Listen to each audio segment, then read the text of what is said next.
Hey, everybody, and welcome back to another exciting episode of the VOD Squad, the show where we talk about streaming technology. This is episode 278 on March 16th, 2022. I am Clyde, and today I am joined by Matthew Ross. Hello, Clyde. And Jimmy Trammell. Hey, Clyde. Hey, Matt. Hey, Mike. Hey, How does it Jimmy. feel to be in the time that very likely might be the permanent time going forward? The permanent time? Are you saying we're in the permanent timeline? There's no alternative Possibly. timelines? Are you sure we're not in the stupidest timeline? I don't know, but there's a bill going around that may make this the permanent timeline going forward. Oh, that, if you ask me, is good news. I'm for it. Mostly. Okay. How so? So if they do make the current time forward the time for all time, and time becomes, stuck in this time for all time, we will have lost an hour, and that sucks. It really does. If they somehow allow us to go back in time, so we get our hour back, that would be cool, because I always like getting an extra back hour. in time. But actually, I don't really get an extra hour of sleep. I kind of get like an extra hour of play when I do that, essentially, or work, whatever the case is. I really don't ever get extra sleep when we fall back. But that's besides the point. But I would be willing to sacrifice that hour I lost in order to never have to change the time again. I hate changing the time at work all the time for everything that needs to be updated, because some things are old and don't update automatically, and it'd be nice to not have to update them manually twice a year. B, losing an hour of sleep once a year ruins a week for me, essentially. Well, you also get that hour back. Yeah, right. They borrow an hour every year. But that week that I lost an hour sucks. This morning was rough. I'm feeling better now because I'm fully caffeinated. In the digital age, I don't even notice. The only reason I realized there was a time change was I was in my car today, and I looked at the clock and I went, how is it only 6 o'clock? And then I looked at my phone and it was like, oh no, it's 7. Oh, there must have been a time change. There was a time change. Well, by doing this, think of all the computer programs they're going to have to update now. That's tons of huge amounts of work. I'm pretty sure all of those programs already have an option to enable or disable daylight savings. Yeah, I wouldn't count on that. I am lucky because I live in the Pacific time zone, and in the Pacific time zone we have Arizona. Arizona does not recognize the change, and so if I am able to select Arizona as my time zone, I'm still in the Pacific time zone, but it does not change on me. So There you go. Although right now it might be permanently off by an hour if it's like that. So that actually might be a problem. All I know is as long as I'm living up here, it'll probably be an issue because that'll really, really mess with daylight. Yeah. Okay, here's the question. Would you prefer it like it is now, us being forward an hour, or would you prefer us to go back to the original? It depends on the time of the year.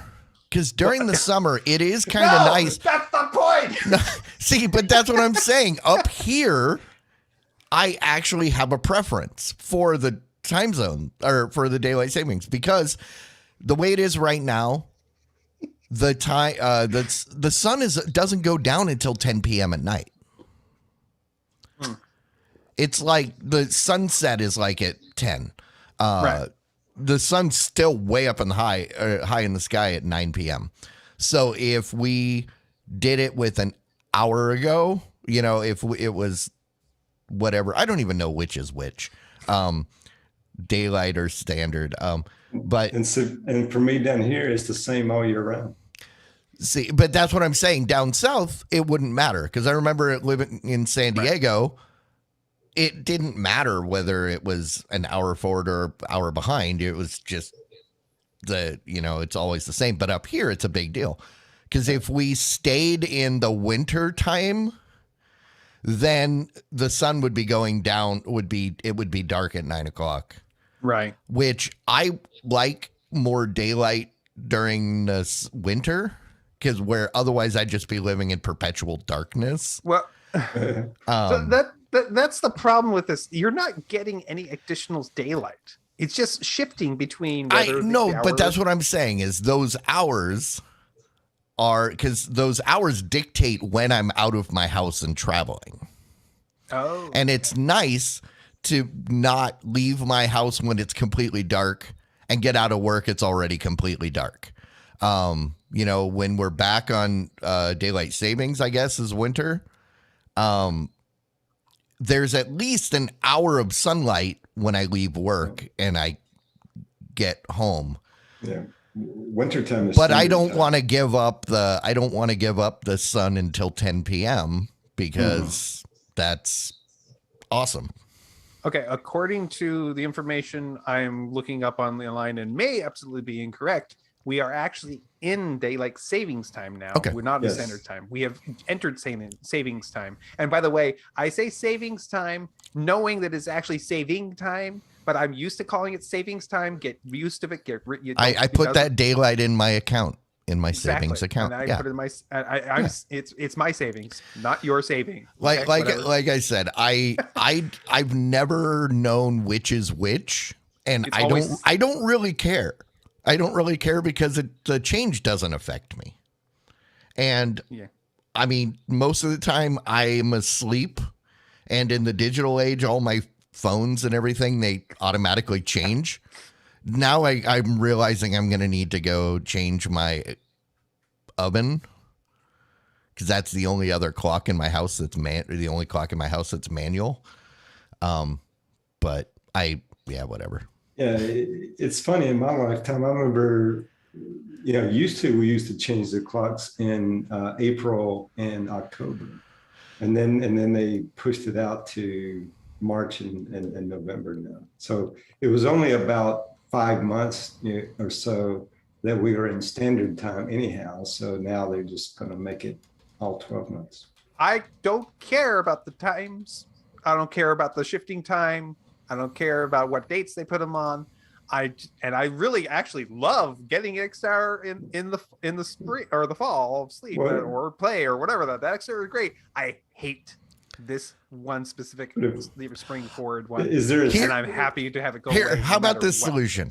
How about this solution? You still change twice a year, but you fall back every single time. I am for it. Yes, sir. Give me extra hours twice a year. I'm for it, sir. Me too. I mean, sure, there's going to be like a decade where noon is and midnight, but I'm all for that. Because we used to do that. On leap year, we just reset on the extra day, right? See, we used to do that when I was in the Navy. Whenever we were in the Persian Gulf, it's too hot during the day to operate. So when we would go into the Persian Gulf, we would have a day off, and then they would flip the clock. I mean, not literally, but as far as we were concerned, midnight was noon and noon was midnight. So people were sleeping during the day and then working all night. And I loved it. I'd make those changes, no problem. I always got mad when we had to switch back. But the thing that was told to me when I was a kid is the reason why we have daylight savings time is because those farmers get up early in the morning and you need to have the daylight in order to do your farm work, which nowadays the farmers get up even like at 3 a.m. there's no light out and they get the big old floodlights working to just but that goes back to what I was talking about, because that's up here like Minnesota and North Dakota where it actually makes a difference. Technically me too, but it's cloudy all the time here, so there's no sun, whatever. And I get it, because there's nothing worse than getting up to going to work. It's dark. And then by the time you get home or you get out of work, it's already dark. Yeah. It's like I haven't seen sun in months. That's winter for us. Yeah, and I hate it. So Even when you get escape away and it's just gray, cloudy because it's been raining for 4 weeks straight. well, I'll take raining for 4 weeks straight over Sub-Zero. Yeah, we get that too, but more rain. But yeah. you don't get Sub-Zero for 6 months out of the year. No, we get flooding that crosses over the highways that Yeah. makes it whatever. It's fine, whatever. Hey, we've been talking about this a lot. You know what we should probably talk about? Shoes. Anything else? We could talk about shoes. Actually, we had some of that in the Those ones that were made of cats. That's not confirmed.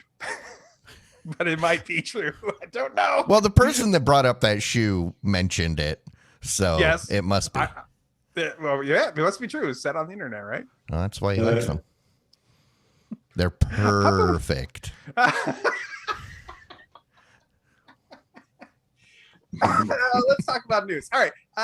We have a story here about Peacock and getting the access to more Major League Baseball games. Last week, we talked about the fact that Apple had secured 2 games every Friday from Major League Baseball. Excitedly for me, those games are outside any of the blackouts, which means that they were going to be able to be seen as long as you could have access to the service. You could see those 2 games on every Friday from wherever you are in the world, which is exciting for me. Peacock and NBC Universal has also been making a deal with the guys at Major League Baseball. 2 different things they've been doing. One is that we spoke about it a little bit last week, where they were working to get Monday and Wednesday games available on NBC's whatever NBC service that you can get.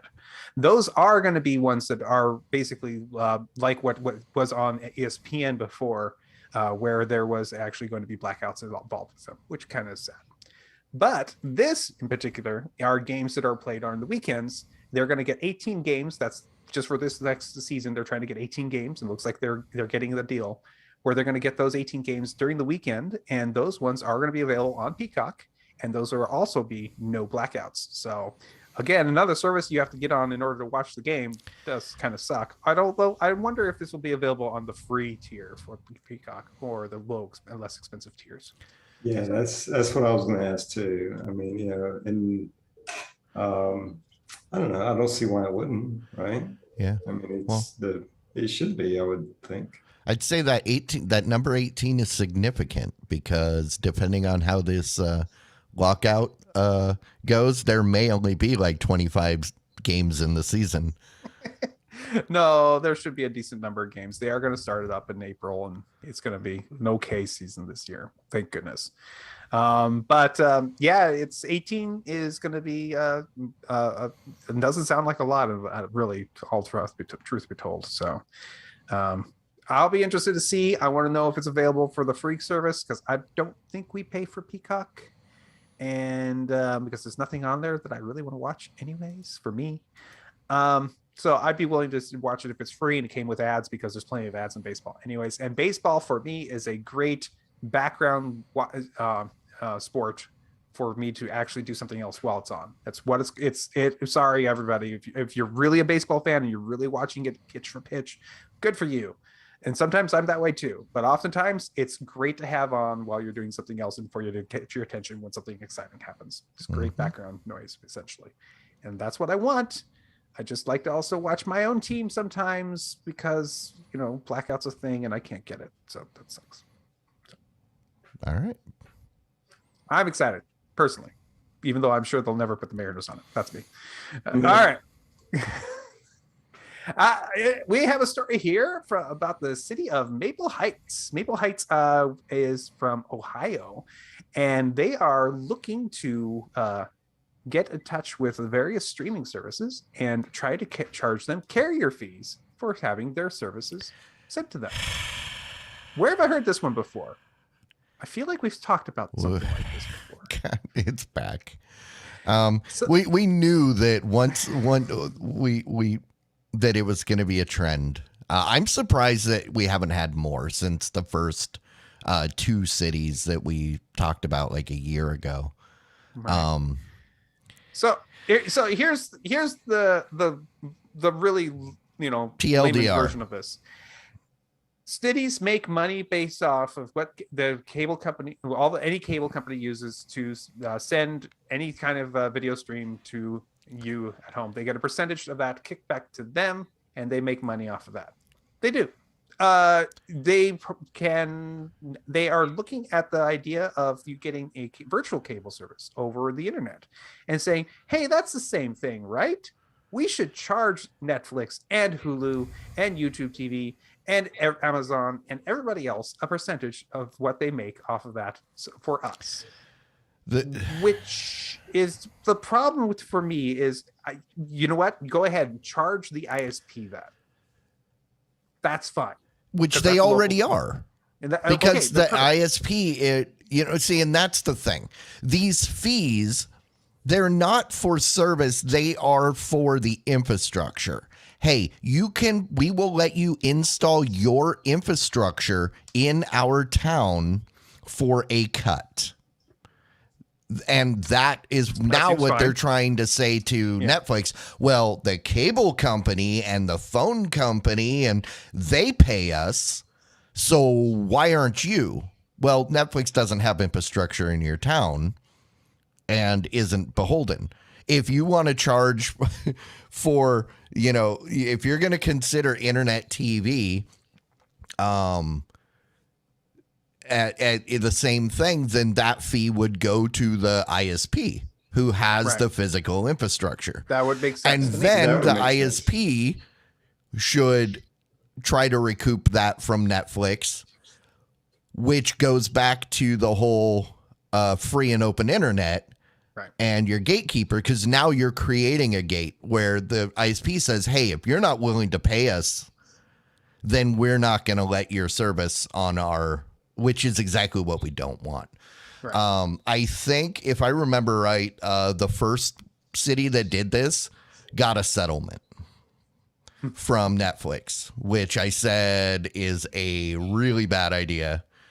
If there was a settlement, that sets a bad precedent, and then everybody is going to go after this.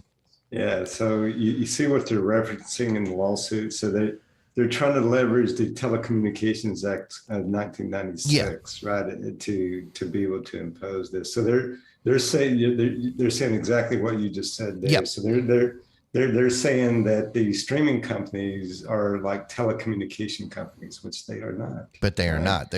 No. That would be like going to HBO and saying, hey, someone living in our town paid extra to get your service that you don't have any infrastructure. You need to pay us on top of what the carrier is paying us. Yeah, this is a service inside of the telecommunications, right? Is what it is. So it's like, it'd be kind of like, okay, here I'm going to sell you these tires and then charge you extra for the air that I'm going to put in. Mr. Taxman, I'm paying this service fee on my thing for infrastructure, but I get my Netflix over my Starlink dish here that doesn't use any of your infrastructure. Should I have to pay for it? Yes.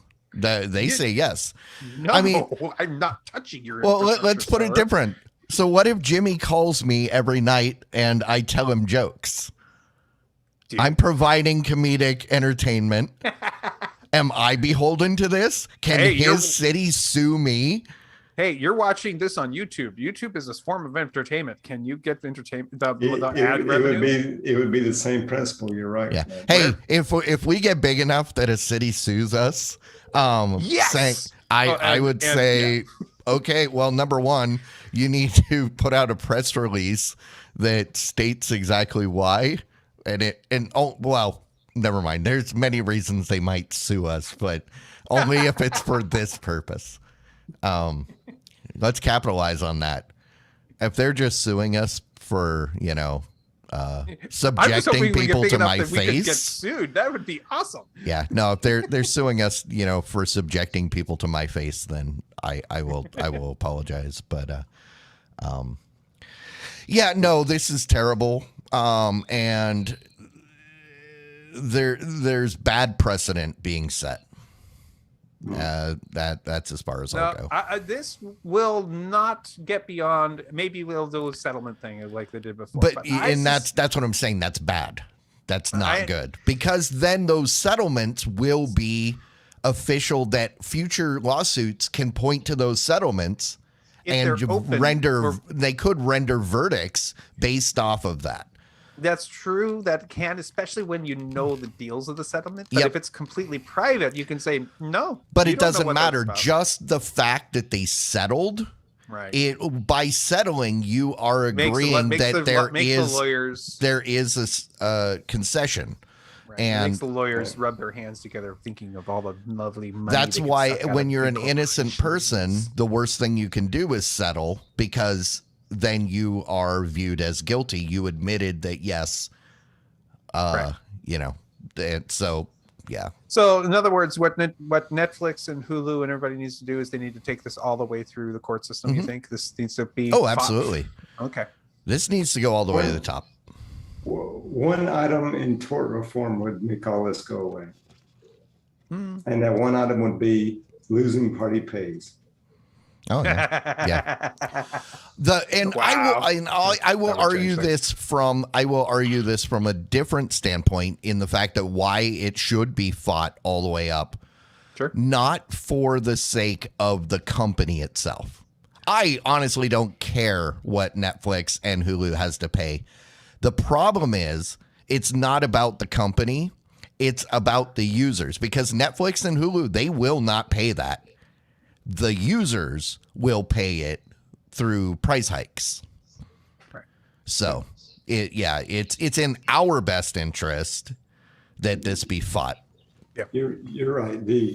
Essentially those municipalities are going after the customers. Look at your cable bill. All those locality fees. That's what this is. It's a tax on the viewer by the city, just passed through the provider. If I still had a cable bill. Yeah. I was talking to all the people out there that still do. Must be nice to not have a cable bill. What's a cable bill? It's my internet. Oh. It's all it is, but it's my internet. Hey, did you know that we have this sport called basketball going on right now? Apparently it's like a big deal in this month. I don't know why.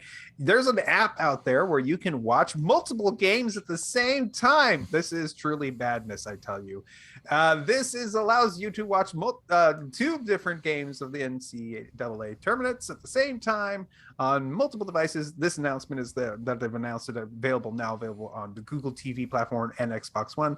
It was already on Android TV, so it's basically already on Google TV, but we're going to glide right past that because it's not worth talking about. And you can now watch 2 at the same time on this device. If you do not have one of the supported devices, you of course can still use the NCAA app to watch 1 game at a time on your various devices. Like the Roku doesn't have the 2-picture mode, but it works. So every year I heard people talk about March Madness.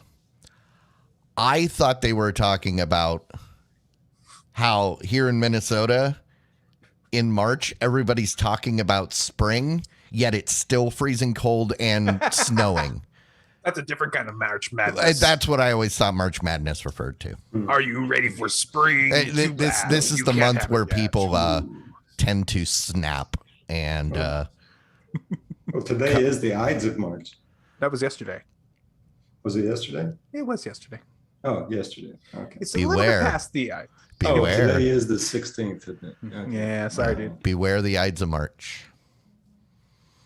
Yeah, I don't know. Ides are interesting. Hey, so yep, it's got the new app. It's on new platforms. If you're excited about that, good for you. That's what I think we're going to say about that. Let's move on to the fact that Hulu is changing their plan for their live TV plan. Their live TV plan for the longest time also included the DVR feature. It was nice. You could get 50 hours, I believe, for included with the live series, which would allow you to essentially record a couple things on there, whatever you wanted. You could pay extra to get a larger amount of storage on there, so you could get $10 or $15 more for a larger amount of live recording on there. Looks like Hulu's decided to pull a play from the YouTube TV book and make it unlimited for 9 months, just like it is on YouTube. And by the way, that's for free. Competition, baby. For 9 months being the key word.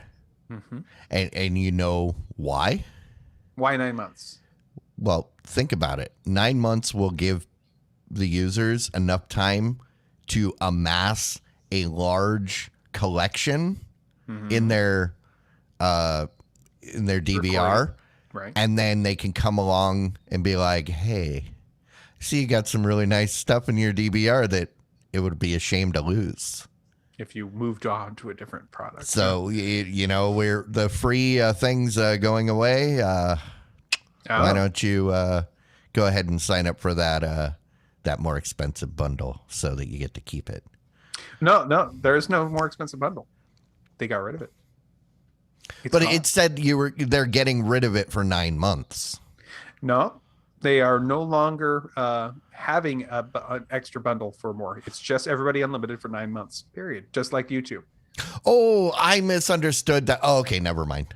Oh, I see. The 9 months is how long that the stuff will expire. Lasts. Oh, okay. I misread it as they were giving everybody unlimited for 9 months. Yeah, you can hold the recordings for 9 months, just like YouTube TV. I thought they were going to pull a photo bucket and break the entire internet when they turn off all the linking. So interestingly enough, how YouTube does it is that you tell it, I want to record this show. Maybe it's a specific episode. Maybe it's a whole series, whatever the case. It records it.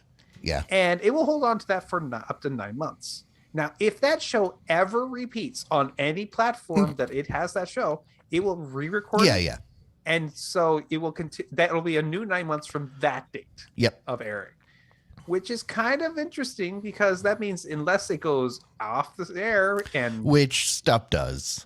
Eventually that will fall off, but until then it's essentially perpetual. So like basically if you've been waiting to watch that final season of Killjoys, they're not showing reruns. And about a year, and, eventually it's gonna disappear.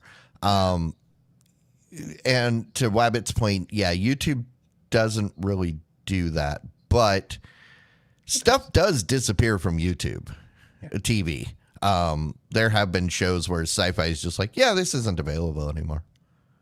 And all of a sudden it's no longer in my DVR because technically it's no longer available on the platform, even though it was recorded from an over-the-air, technically recorded, I'm glad Hulu did this because it does make it line up much more evenly with the YouTube TV. It makes it harder to that justification of I get the good DVR and YouTube TV suddenly is just not necessarily the shining beacon of this is the right choice for me. So it does make it open up as a possible solution, other solution that I'd be interested in. So I'm interested in knowing that. So it's still more expensive though. We'll see. Yeah. Hey guys, did you know you can buy an Audi with VR goggles? Wait, like you can go to an Audi dealership, give them your VR goggles, and they will give you a car? That would be awesome, especially if you had enough of them. I have about 70 pairs of VR goggles. Which Audi can I buy with this? Oh, not even. Well, it's an Audi. No, it's not. The Audi, they'll give you the Audi because all the money is in the repairs. See, the Audi is like the ink printer of the auto business.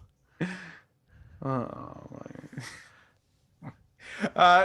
this is the Hollow Rider. It's a VR system which allows you to play a game basically, or experience some other thing while you're driving. No, while you are a passenger in the car. Not while you're driving. Oh, and that I is want to the play first thing- Space Invaders while I'm driving. Why can't I play bumper cars in here? This makes lots of Well, sense. I'm hitting. You can. You can play bumper cars anytime you want. VR not required. How big is your wallet?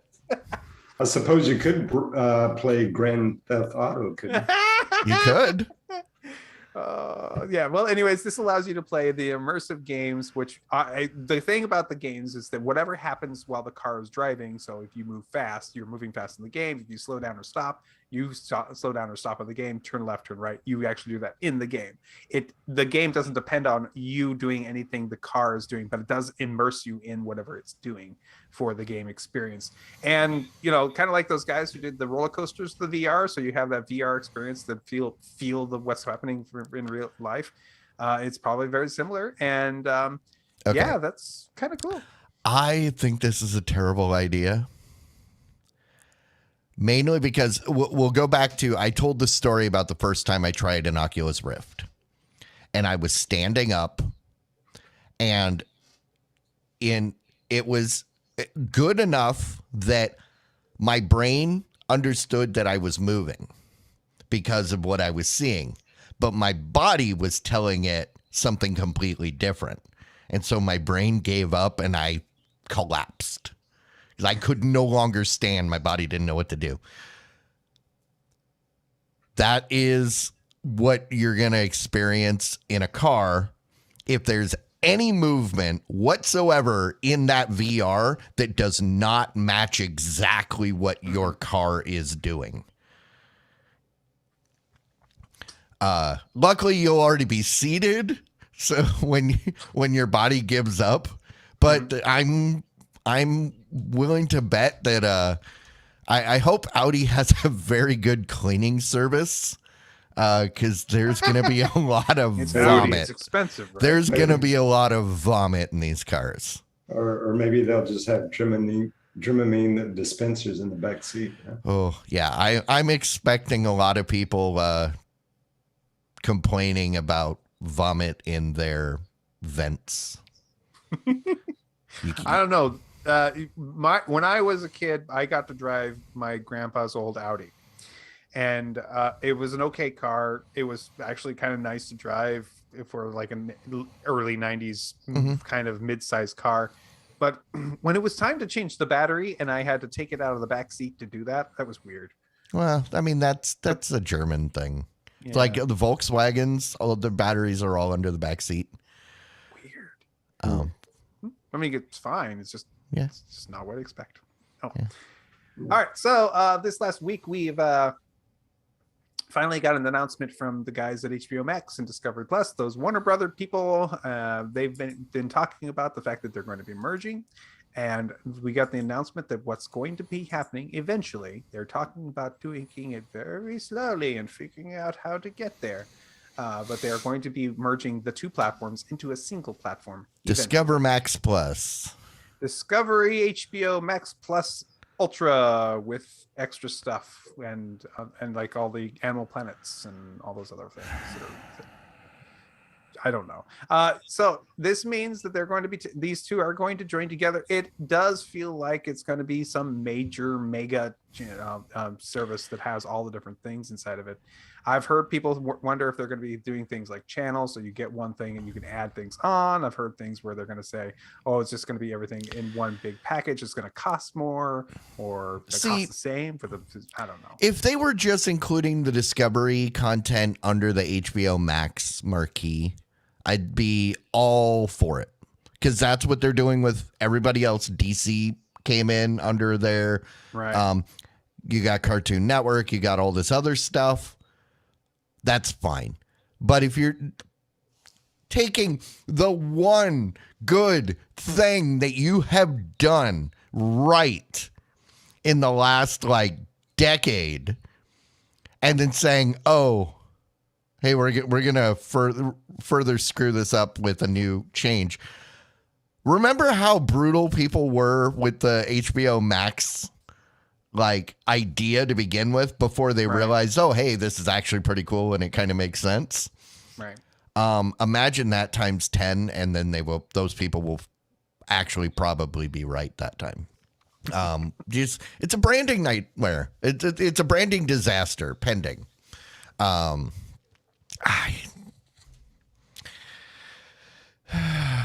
don't know. I don't know. What Yeah, to I do. think if they did what you suggested, which is just make Discovery Plus a wing underneath the HBO Max. Yeah, like an add-on. Yeah, or just put it under there. Or just put. I mean, I assume they're gonna want money, and they're probably gonna want more money, for the two together. So yeah, just do a Discovery like add-on, like Hulu does, or Amazon does, or like a channel.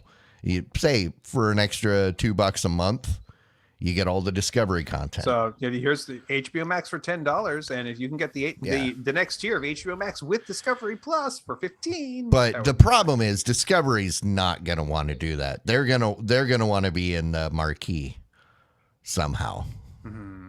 Yeah, I don't know.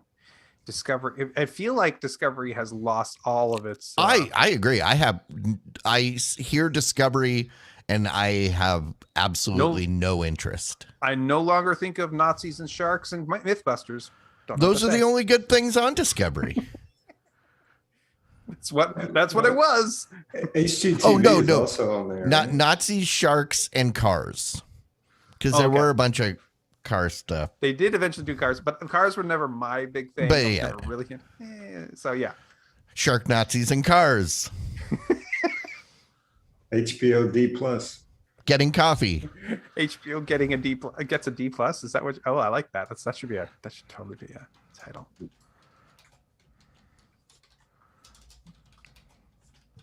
Okay, what's next? What's next? Next in here, this is an interesting soundbar coming up from Polk. Polk has a brand new soundbar. It's a relatively small device. It's only about 15 inches wide, so it's a little tiny guy, but it is able to give you an Atmos sound experience using this little tiny soundbar. I have not heard it, so I actually don't know how good it is, but it is able to provide a very, at least a virtual surround system with just the soundbar itself and the a wireless subwoofer that comes with it. It does have an option for external satellite speakers. They're also wirelessly connected to it to provide a true wireless surround sound solution. And this is relatively inexpensive. So it's about $500 compared to some of the other options out there. So a lot of people might be interested in something, especially if they're looking for something easy to set up, not too expensive, and gives you Dolby Atmos. Might be interesting. Seems kind of expensive for something that size. Well, yeah, it's the Atmos, which I'm sure is what makes it expensive. But I find it hard to believe that you could get good Atmos out of something that size. Because the simulated Atmos is usually done by reflecting the upper off the ceiling. Right. And you want a fairly decent driver. I mean, it doesn't have to be super big, but like a one inch driver, that it doesn't even look like you could fit like a 1 inch driver in that thing. I'm going off of Creative had their simulated surround thing that we saw at CES a couple years ago, and it completely floored me and Mike. I have a technical question. Sure. When you say 1 inch driver, are you saying that the cone is 1 inch in diameter, or are you saying that it has 1 inch of play in the drive? No, the size of the speaker. When people say like a 1 inch driver, usually that's a little tiny thing. Yeah, I'm saying that's minimum. Okay. It's wonderful. Thank you for the information. I was wondering if you were saying a driver, I wonder if it's like the magnet actually moves the cone up a full inch. No. Difference. I'm using the general term of you've got a driver which makes the sound, or you've got the passive one that just kind of I can't think of the name of the term. The harmonics of the various different levels of frequencies, and it accentuates them, makes them easier to hear. Yeah. But so like that one that Mike and I listened to that was awesome.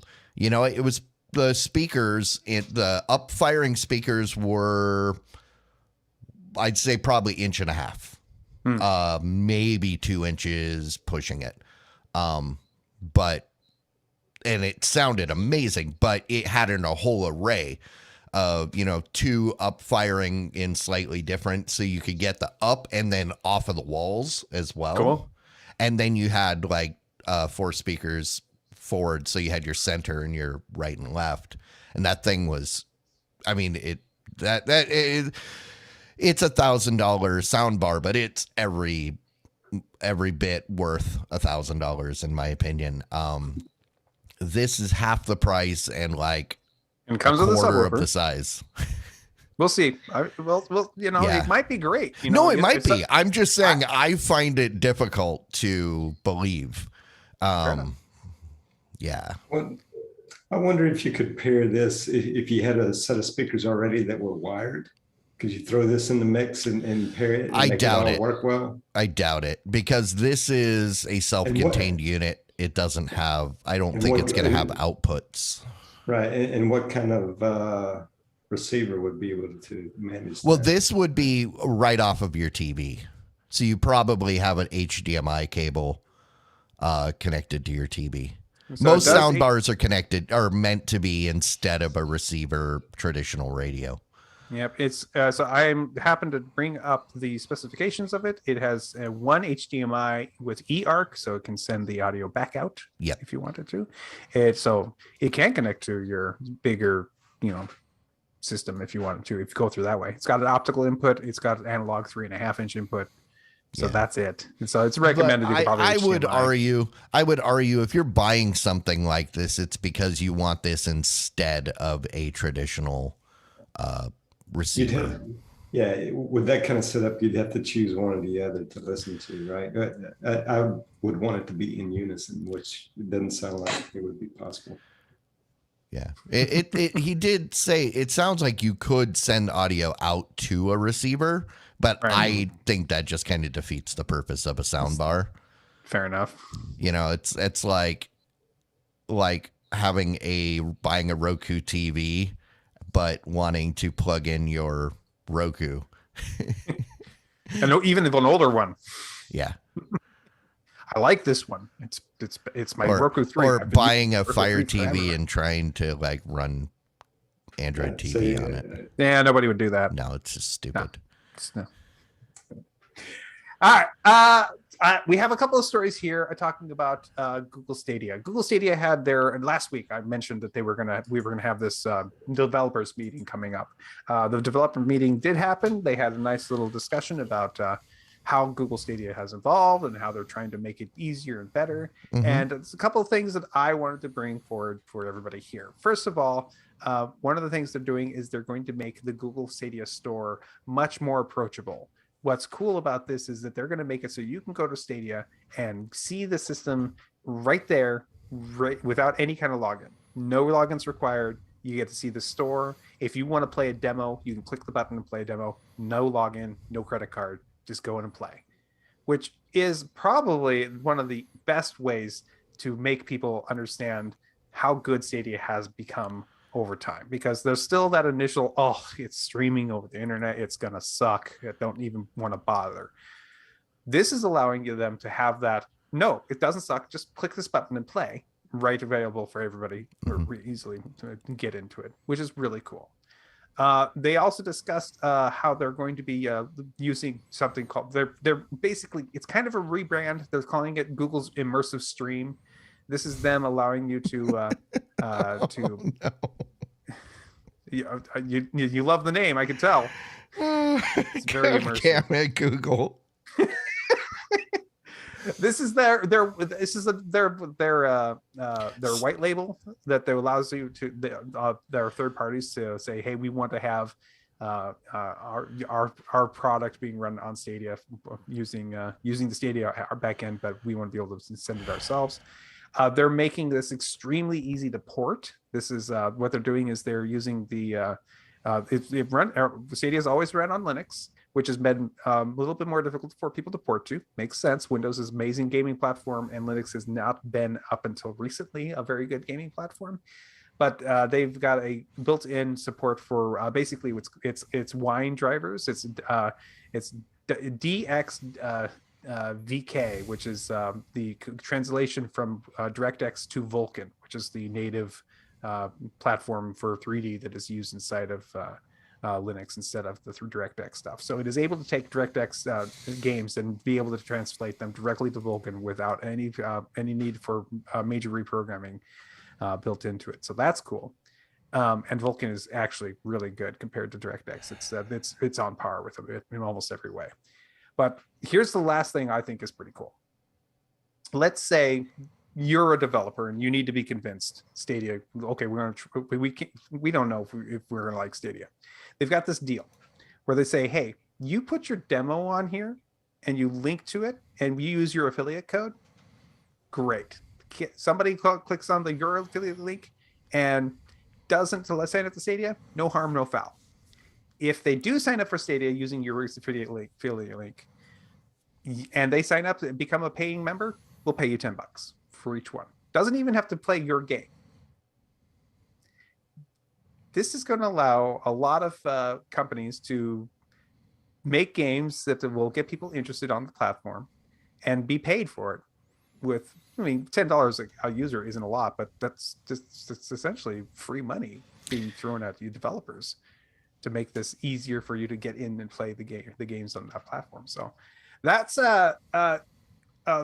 most of what they talked about on this various little dev stream. They're really kind of trying to show that everybody that they're really trying to make sure that it's continuing to be a developed product. Most people are going to listen to what I'm saying and think to themselves, "Oh my goodness, Stadia is dead already." It's not. See, I purposely didn't include this story originally because every story I saw, the tagline is "Stadia's dead." I know. Or the failed platform Stadia, and no, this is exactly what they've been saying they want to do from the very beginning.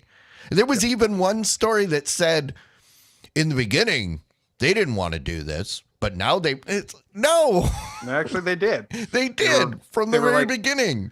Maybe we could be a white label. This would be cool. Yeah. But until then, we'll be a streaming gaming service. And it's kind of been their thing. The thing that they have absolutely backpedaled on was being their own gaming studio. All I have to say. That's it. All I have to say, that new name, the Google's Immersive Stream, I think is fitting. If they, with all these announcements, if they don't fix the one thing that every diehard Stadia user has been complaining about in the catalog, game catalog, and your in the store, the ability to sort and remove stuff from your library. Those are the two things that make it very hard to use. If they don't fix that, remember, these are the things that the diehards that are willing to use it no matter what, this is the thing they're asking for. If they don't do that, then Google's immersive stream is fitting because they're taking a giant piss all over their base, all over their dedicated users. And on that note, let's move on. Yeah. Well, I'm excited for streaming services. This is going to be a thing. I'm sorry. I'm still stuck on this. I don't know if it's Google. I don't know if it's going to be Lua. I don't know if it's going to be Xbox. I don't know if it's going to be somebody else altogether. I think it's going to be a thing for many games in the future. What if it was Steam on a Chromebook? Well, it can stream, but it's not really streaming on a Chromebook. Chromebooks are horrible computers. Why would you put Steam? Oh, Google put Steam on Chromebooks. Oh. Yeah, and then I read that they immediately went, oops. And actually, they kind of announced this in an alpha before, but they are specifying exactly which Chromebooks are allowed to install it. And it's essentially Chromebooks that should be Windows laptops. They're high-end Chromebooks with so like the Pixel, whatever. What was the Pixel's not good enough. What?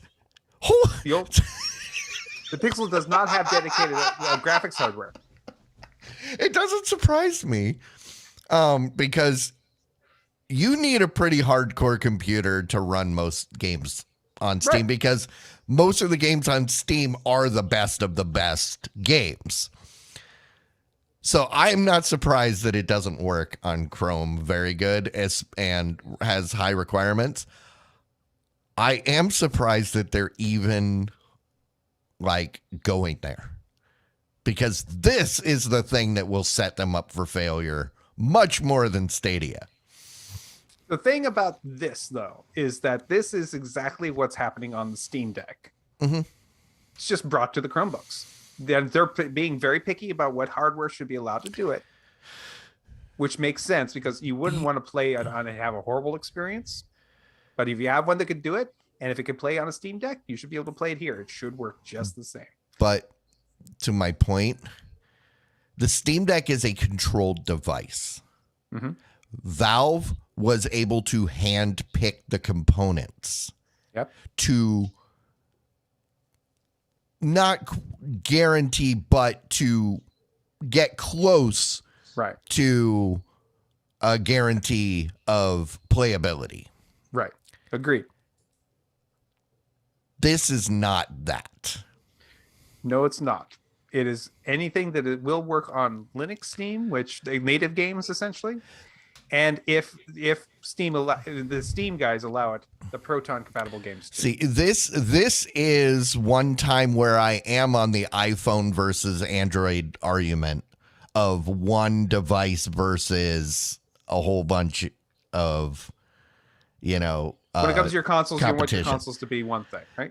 I mean, if you're Steam, then absolutely, because you don't want someone that's never used Steam before going around telling everybody that Steam is terrible because they tried playing it on a like $20 Chromebook and it didn't work. But that's the only thing they knew. Yeah. You don't want. And also, like I said, because people don't read. We all know that. People don't read.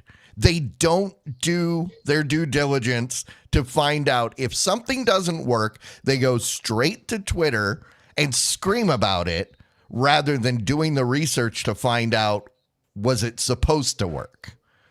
And that's the stuff that will hurt Google. If they don't find a way to like prevent it from installing. Because like there are Android apps that won't work on certain devices I have, and it will not let me install it on that device. They are doing the same thing here. Okay. It will not let you install unless it's a very specific Chromebook. So then you've got the angry people that say, hey, I went out and bought a Chromebook and I bought the most expensive Chromebook and I still can't install it. Exactly. It's not on the right list, but dude. there's so many ways that this thing's going to go bad. And then somehow Stadia will be blamed and they'll shut it down. Blame Stadia. Blame Stadia. Well, you're going to have these people say, well, it's Stadia all over again. I'm sorry. I was doing my parody of I got Canada. that. All right.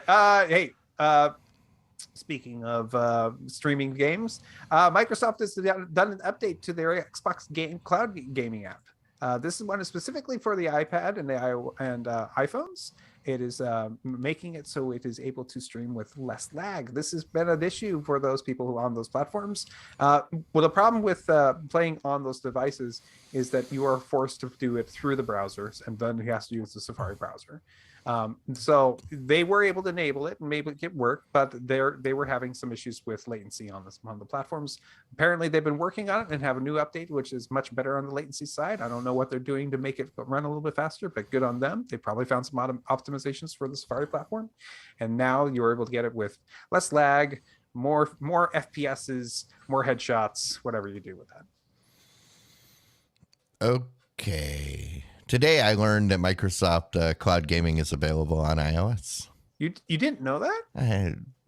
Sort of, I think, but I forgot it. Yeah, it's when it launched as a real platform, they included iOS through the browser. Yeah. Which is still See, I don't own a single iOS device, so it's an easy thing for me to not be Apple aware of. Apple wants to be weird. Do you know what they want the streaming platforms to do? What? So if you may have forgotten, probably you remember when I reminded you. Is this Apple's immersive stream? No. It's not immersive. It's expensive. What they wanted to do is you to basically have every single game be a separate streamed app, and they get their 30% for each one. Oh, I think I remember. Okay. Yeah. Versus everybody going, it's like Netflix. You should have to pay for it once, and that's fine, but whatever. That's what they wanted to do in order to make these individual apps. And everybody said, no, we're just going to do it through the browser. So in that case, is Apple a small town in Ohio? Call back to Maple Heights. Yeah, I know. I'm trying to make a bad pun, but I wasn't able to do it. So I was not able to pull it out fast enough. I apologize. Hey, ESPN iOS app is now available with SharePlay. This allows you to watch one of the shows on your ESPN with up to 31 of your different friends on your iOS apps. And all enjoy watching the big game together. SharePlay allows a lot of people on a group chat to share a specific piece of media together, so you can all have a good time watching it with your friends. It is designed for groups of up to 32 people. In this case, everybody will have to have access to the ESPN through either the ESPN app and with a subscription, or the ESPN Plus in order to watch the feeds. But everybody can join in and watch those soccer games and cheer on their friends with their 31 other buddies on the system. And if you're one of those buddies who has an Android phone, you don't get to participate. Sorry. Well, why can't I get an iOS app on my Android phone? I feel like I've covered this too many times. I feel like we've just talked about this. Okay. We should probably move on. Let's see. Next story I have here is Netflix has noticed that all of you guys, every one of you, are sharing your passwords. Noticed. And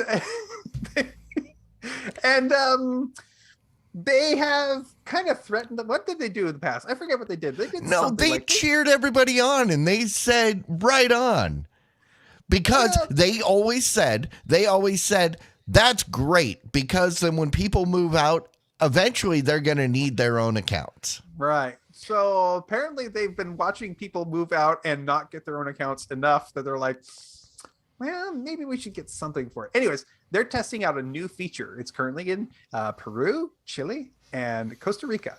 This new feature detects that you have people who are watching your feed from outside of your normal areas and deciding, you have an external viewer. We're going to charge you, the primary person who's paying for it, an extra fee to give them access to it. So only $3, which actually is a really good deal.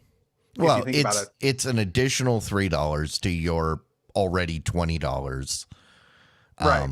I mean, that's cheaper than both of you paying $20. Yeah. So, but it's only up to two. Two additional or two total? Yeah, it said two additional. So hear me out. Per two additional. Right. Well, I actually like this personally. Hear me out. Mm-hmm. Because as you know, sometimes you have to travel in order to make things work, right? I think this is a really good way to get family members. I mean, your grandparents who are mooching off of my account, and that's not something that has ever happened. I don't know what you're talking about. Where paying a couple bucks and just let them have access to it without any hassles, and then you have that moral problem of feel better about it that I get over really quick, but it's there. So, yeah. I don't think this is necessarily a bad thing, as long as it doesn't blow up and become something bad. So there's a couple things here that I have asked for a long time. So I think I brought it up back when we first talked about Netflix all the years ago. So if the idea was go ahead and share it with your family, and when your kids move out, go to college, they'll start up their own account. But the thing is, you can't take your account with you. You couldn't take your queue with you. Why would you set up a whole new account and lose all of that? which I am literally going through right now with the move to Crunchyroll, and I am angry. But that is a feature that they are adding here, is you will be able to take your profile, spin it off into a new account. That is nice. That's awesome. That is. The up to 2 sub members, I think, is a problem. Because sub members. Because that's what they are. They're essentially not part of your household, but they're part of your account. So they've got, and it says up to 2 sub members for $2.99 each. The $2.99 each, I don't have a problem with. The limit of 2, is that in addition to the 4 profiles you already have? Or are those 2 of those 4 profiles that you're already paying for? Because I'm paying for 4 profiles. Right. I think they're additional, but I could be wrong. And that's a question I have, which will shape how I actually feel. But what I wanted to say was this is just an illustration of what I've been saying all along. Netflix is not your friend. Netflix is not operating out of the kindness of their own heart. They don't care about as a viewer. They've done like other companies have, and they put up with that behavior long enough to get you addicted, get you to the point where you can't leave. Because when they threaten to say, hey, we're going to shut down your account if you don't pay this, then people are like, crap, I can't live without this now. I do find the timing of this a little bit ironic, right? Because if you remember, I think it was about a month, maybe a month and a half ago, when Netflix was reporting earnings and their subscriber growth, and their subscriber growth on that report had pretty much plateaued. Yeah, exactly. Right? And so now they come up with this new pricing scheme for all those extra accounts. So you got to enjoy the irony there of when they implement this, right? Well, and that's the thing I've thought all along, was that this is going to happen when they run out of other places to mine. You know, when you run out of oil, you know, the oil that's in shale is not very appealing until your other wells run dry, and then now, hey, that's good oil. You know, hey, why don't we frack that up? Get the fracking. Mm-hmm. Yeah. Get the fracking $3 out of those extra users. So that's basically what Netflix is doing now. They're fracking. They're fracking with you. They're going out because they got to get that growth, because as a publicly traded company, investors don't like when you're stagnant. They need some sort of upward growth, and if you've gotten all the people you're going to get through normal means, you got to scare up some new subscribers someplace. You got to shake that subscriber tree and see what falls out. And I don't think people are going to take much more price hikes before they start shedding subscribers like crazy. So, yeah, it makes perfect sense. Okay. One way to get rid of those sub members. So I've got a question. For you, Matt. Okay, what's up? So you like Android TV. I think Android TV is a perfectly good platform. So how about, rather than buying a new Android TV, why don't you just buy a Fire Stick and jump through a bunch of hoops and then install a shadier version of Android TV? How does that sound? A Fire Stick on eBay cost me $20 if I want it used. I get one as low as 10 plus $6. I think you'll probably want the newest one for performance. Oh, well, so like $35, maybe. I don't know. I could just go to Walmart and buy the On Stick. It's running Google TV. I could. That being said, I would like it because it's kind of cool to hack stuff, and I like, hey, I wonder if I could do this. That's kind of that part of me really likes it. Also, if I just had a Fire Stick laying around and I didn't want the Amazon thing, I'd be all cool with like, hey, I'm just gonna put maybe you just like the form factor of the Amazon stick with the creepy smile that you can sort of see. That's always weirded me out. It's kind of there, but you kind of have to squint and focus like those magic eye puzzles to get it to like see it. It doesn't make sense in any a normal person. No. I don't get this. So basically what I'm beating around the bush is you can now install Android TV 11 on a Fire Stick if you're willing to go through the hassle of basically exploiting a bug and re-flashing it with what's called Lineage OS. So Lineage OS used to be called Cygenamod. Mm-hmm. Cygenamod was the let's hack. Yeah, I ran Cygen. Cygenid. I can't say it. Cygenamod. So it was the I've got this Android phone. It's no longer supported. Oh, Cygenamod has a newer version that allows me to run the newer version of the Android OS on my device, and it's not supported by Google. It was Cyanogen. That's the word. Cyanogen. Cyanogen and Cyanogen mod was one of the mods. But they rebranded / forked into Lineage OS, and that's fine. Lineage OS, and so knowing that this is Lineage OS, this is not because it's actually going to be better than going out and buying the $35 device from somebody else. No, this is all about, hey, we can hack it. Let's hack it. Let's do it. Absolutely. Yeah, but you can already sideload pretty much anything you want onto Android TV. I don't see the point. This is a lot of hassle. Dude, I know you don't see the point. These guys don't care. I'm a guy who spent an entire weekend trying to figure out how to get Chrome to run on my all-in-one PC that I had laying around. I get modding for the sake of I have a thing. Let's make it do something that I can use. I get that.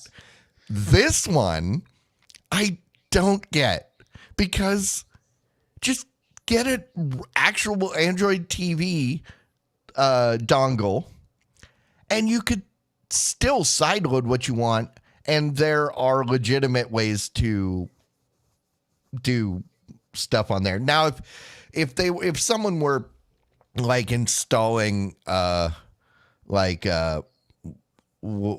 it called that used to be XBMC, XBMC's, I don't know. Well, Xbox Media Center became Kodi. Kodi, that's right. Yeah, like if you were trying to do this to install Kodi, I get because you can't just go out and buy a Kodi box. But yeah. If you were installing Cyanogen or Lineage on your regular Android TV to get a clean, unskinned version, I get that. Right. I just don't get this. Well, maybe they hate the Amazon interface. They just don't want to. Oh, no, I hate the Amazon interface. That's why I refuse to use a Fire TV. Why you would spend $35? That's why I have a brand new Fire TV that's still in the box. I used it for a couple days for the show, and then I put it right back in the box. Yeah. No, I don't. I don't. You can hack it. It's okay. You can hack it. All right. Put Android on it. You know something else I don't get? The color puce. No, I definitely don't. It's a terrible name too. It is bad. I hear the word puce, which makes me think puke. So is puce a vomit color? You know, it's not clear what color puce is. No, puce is definitely not clear. No, it's not. No, vomit can be clear. Vomit can be many colors. No, the thing I don't understand is that there are people out there that see value in what we do. Enough. Now, I get that. I get why people might see value in what we do. But I don't get the fact that there are people that see enough value that they are willing to give us money to make sure that we keep doing it. Those people are the patrons. And we sure are glad that the patrons are out there because you give us confidence, albeit maybe undeserved, but confidence nonetheless. So thank you very much for being a patron. If you are someone that finds value in what we do and would like to contribute, we don't really ask for much. I mean, as little as $1 a month makes a world of difference. $1 a month, and you could feed my ego for 30 days. So patreon.com/the Squad. That's it. Thank you. Yeah. Thank you indeed. Why don't we get on to some rants and raves?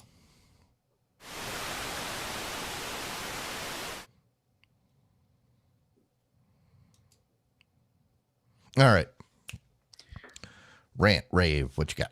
First of all, I just looked up the color puce. Okay. And you're a big fan of the color pink, right? Oh, yeah. It's pink with a little bit of purple. Oh, well, then maybe I like puce. It's pink with some purple in Oh, it. that's that brownish. It can be. Yeah. No, that's... Oh, so on the pink side is what people typically refer to as like rose. Yeah, no, I prefer more of your... Like bubblegum? I like the purpley pinks and like the hot pinks and... Oh, okay. A hot pinks. Gotcha. Okay, like the that's bright cool. pinks. Yeah.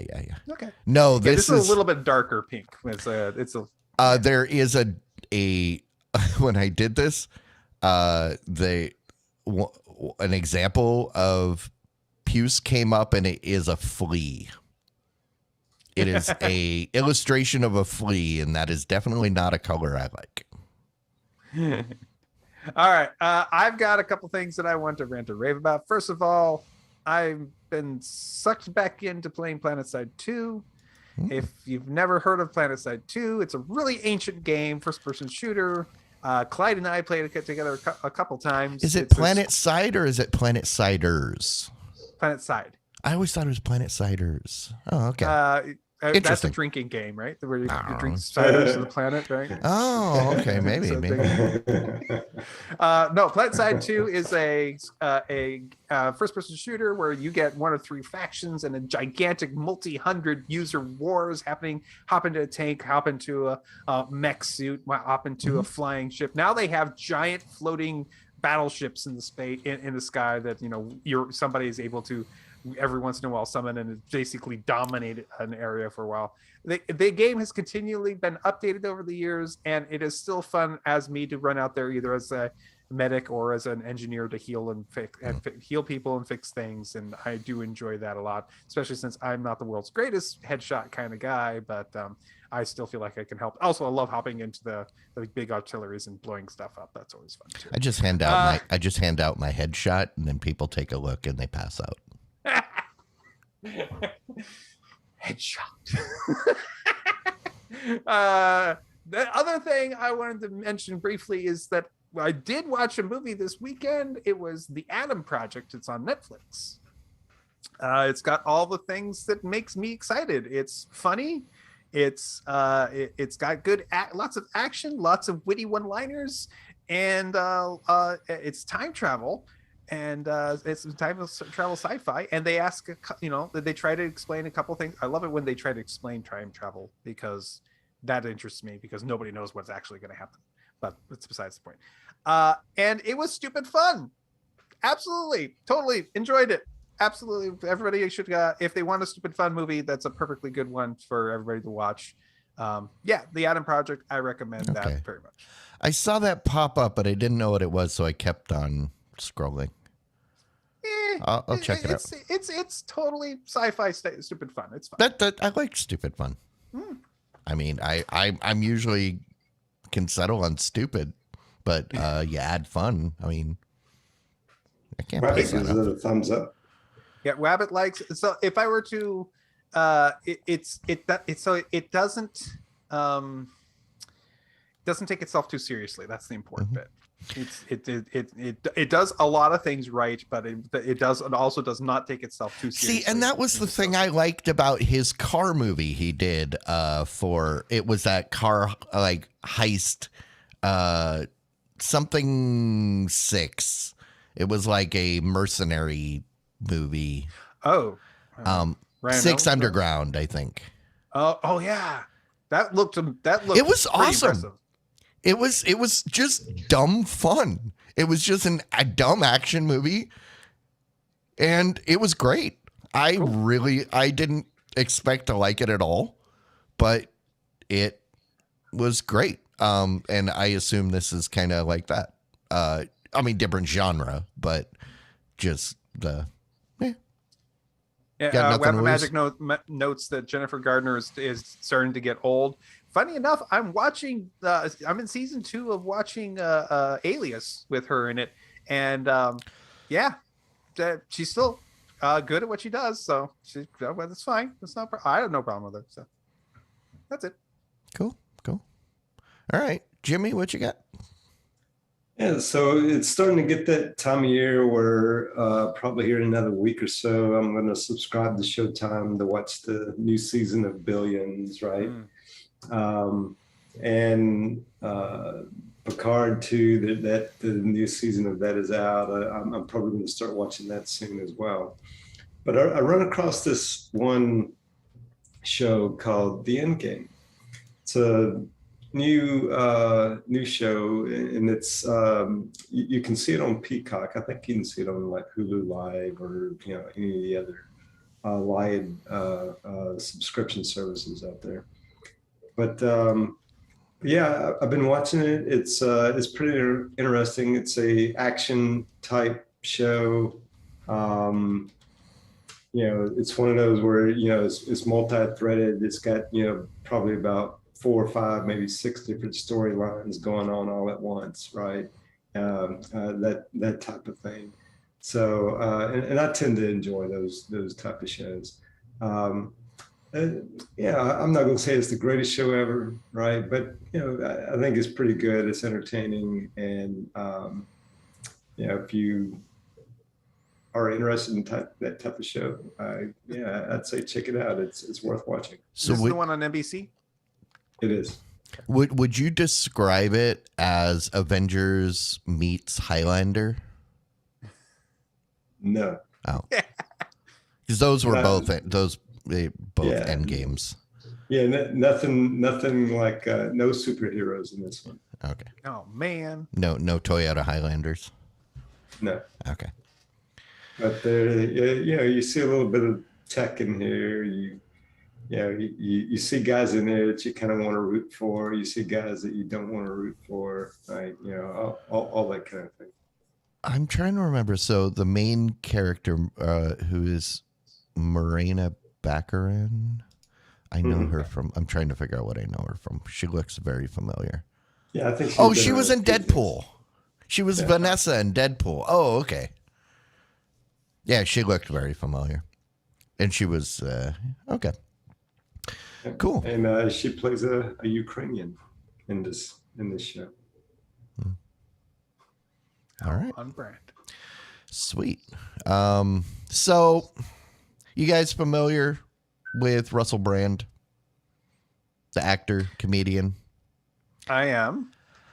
I've always liked the guy. I have always really enjoyed him. Just his, kind of just him, his sense of humor and his ability to exude his excitement is really impressive.